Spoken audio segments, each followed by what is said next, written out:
കോൺസാൽ നീണ്ടുള്ളി പാലങ്ങൾ യാഥാർത്ഥ്യമായി. മുളപ്പുറ പാലം ട്രഷറി കെട്ടിടം പ്രവൃത്തി ആരംഭിച്ചു. 118 കോടി രൂപയുടെ ജലജീവൻ മിഷൻ പദ്ധതിയിലൂടെ എല്ലാവർക്കും കുടിവെള്ളം ലഭ്യമാകുന്ന പദ്ധതി ആരംഭിച്ചു. മൾട്ടിപർപ്പസ് സ്റ്റേഡിയം അനുമതി ലഭിച്ചു.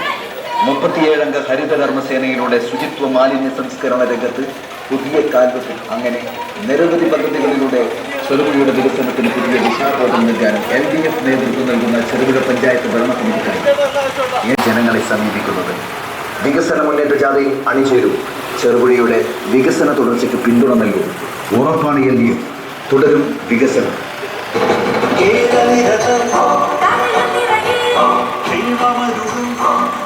നിങ്ങൾ സ്വർണ്ണാഭരണങ്ങൾ വാങ്ങുമ്പോൾ വഞ്ചിതരാകാതിരിക്കാൻ ജാഗ്രത പാലിക്കുക.